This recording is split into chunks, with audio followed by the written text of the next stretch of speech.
अगर आप सच में रिकवरी करना चाहते हैं, नशा मुक्त जीवन का आनंद लेना चाहते हैं, तो आपको फोर्थ स्टेप जो है वो बहुत इम्पोर्टेंट है, जिसके ऊपर आपको काम करना ज़रूरी है। फोर्थ स्टेप में कहा गया है कि हमने निडर होकर अपने जीवन की खोजबीन की और नैतिक लेखा जोखा बनाया।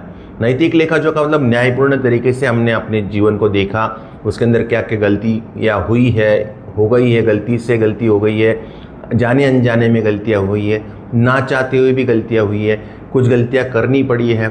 ये सब चीज़ें जब आदमी देखेगा उसमें और लिखेगा एक कागज़ के ऊपर इन्वेंटरी, जिसके अंदर नशा जब था तब उसको क्या क्या करना पड़ा, क्या क्या सहना पड़ा, क्या क्या उसने गलत किया, जाने अनजाने में किया।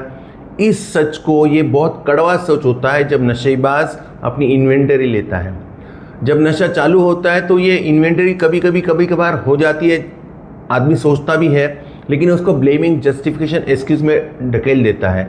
जब ब्लेमिंग जस्टिफिकेशन एक्सक्यूज जब डाल दिया तो कहीं ना कहीं हम उस चीज़ के लिए जिम्मेदार नहीं हैं, ऐसा हमको एहसास होता है। ये होता है अपने सच से भागना। बात याद रखना मेरी, जब तक इंसान अपने सच से भागता रहेगा, और नशा भगाने का ही काम करता है। नशा जो सच है उससे भगाने का काम करता है, सच से दूर ले जाता है थोड़ी देर के लिए सही। जब तक इंसान अपने सच का सामना नहीं करेगा, उससे भागता रहेगा, वो नशा मुक्त जीवन की तरफ जा ही नहीं सकता। उसकी जो प्रेजेंट कंडीशन है, वो जो प्रेजेंट कंडीशन है उसको देखना पड़ेगा, और जब वो देखेगा तब उसको ये कहने की ज़रूरत नहीं है कि भाई आपको नशा नहीं करना है। फर्स्ट स्टेप का सीधा रिफ्लेक्शन आता है फर्स्ट स्टेप पे, जहाँ पर हम स्वीकार करते हैं कि हम शराब और नशे के सामने बेबस हैं। इसका सीधा रिफ्लेक्शन जो इसका और एक जो पार्ट चल रहा है वो 10वें कदम में चल रहा है कि अपने अंतर्मन की खोज जारी रखो, और जहाँ भी हम गलत थे उसे तुरंत स्वीकार किया। ये डेली इन्वेंटरी हो गया।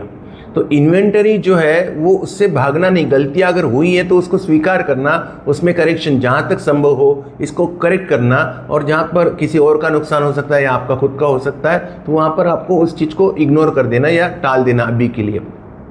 लेकिन फोर्थ स्टेप ये है कि जब तक हम अपने सच से भागते रहेंगे, जो वास्तविक हमारे ना देखने से सच नहीं बदलता, हमारे इग्नोर करने से सच नहीं बदलता, हमारे आँख बंद करने से दिन की रात नहीं हो जाती, वैसा ही एक नशेबाज नशा करने से उस सच से तो थोड़ी देर के लिए भाग सकता है। एस्केज़म, जब अपने प्रेजेंट से भागना, अपनी जिम्मेदारियों से भागना, अपना जो जीवन अस्त व्यस्त है उससे भागना। नशेबाज क्या करता है, उसका जीवन बेरंग हो जाता है, और जब नशा करता है तो एक रंगीन चश्मा पहन लेता है, और वो चश्मा हर 4-6 घंटे में उतर जाता है, और फिर से जीवन बेरंग अस्त व्यस्त दिखता है, और फिर से उसको उस चश्मे का ज़रूरत पड़ता है, क्योंकि उसको वो ठीक नहीं लगता। यार जीवन तो बेरंग है, रंगीन बनाने के लिए क्या करना, चश्मा लगाना। चश्मा कितने रुपए का आता है? भांग की गोली आती है 1 रुपए की, या 2 रुपए की आती होगी, या 50 रुपए की गांजे की पुड़ी आती होगी, 60-70 रुपए की, 100 रुपए की, 200 रुपए की शराब आती होगी। ब्राउन शुगर कितने की आती है? 300-400-500 रुपए की आती है। एमडी कितनी, ऐसे वो अलग अलग प्रकार के नशे करके रंगीन चश्मा लगाता है और जीवन को रंगीनता से देखता है। लेकिन उसको ये ज़रूर सच स्वीकार करना चाहिए कि भाई ये अगर चश्मा नहीं है तो मेरा जीवन क्या है। ये जो मैं रंगीन चश्मा पहनता हूँ और यूफोरेटिक इफेक्ट मुझे मिलता है, ये कहीं ना कहीं मेरे को इल्यूजन है। वास्तविकता में मैं 10 दिन से मैं रोटी नहीं खाया हूँ तो मेरे को ये रंगीन कैसे लगेगा? मेरे माता पिता रो रहे हैं तो मेरा जीवन खुशनुमा कैसे हो सकता है? मुझे पैसे की समस्या है तो मेरा जीवन खुशनुमा कैसे हो सकता है? मेरी पत्नी बच्चे दुखी है तो मेरा जीवन रंगीन कैसे हो सकता है? मुझे सेक्सुअल समस्याएं आ रही है, मेरे पास पैसे की दिक्कत है, सब तरह से मैं बेबस, लाचार, हैरान, परेशान हूँ, तो मैं सुखद अनुभव कैसे कर सकता हूँ, फील गुड कैसे कर सकता हूँ? ये सब चीज़ें जब फोर्थ स्टेप में आदमी देखता है, और फोर्थ स्टेप सही मायने में तब करना चाहिए जब आप नशा मुक्ति केंद्र में होते हो। बाहर अगर फोर्थ स्टेप करते हैं तो आदमी इतना गिल्टी फील करता है और शायद वो फिर से नशे के पास चले जाए।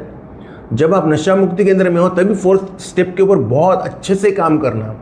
फोर्थ स्टेप यहाँ पर चाहे तो भी नशा नहीं कर सकते, यहाँ पर आप भाग ही नहीं सकते।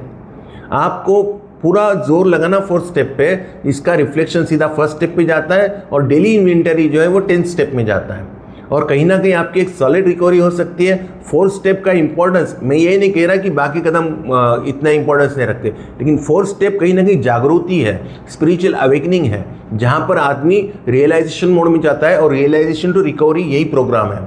आपको एहसास होना, स्पिरिचुअल अवेकनिंग होना, ये वही प्रोग्राम है जहाँ पर हम आध्यात्मिक सुधार की तरफ जाते हैं। जो बुरा इंसान है वो अच्छा बनने की तरफ कदम पहल करता है। तो ये था 4 स्टेप के बारे में शॉर्ट में मैंने डिस्कस किया। आज के लिए इतना ही। नमस्कार।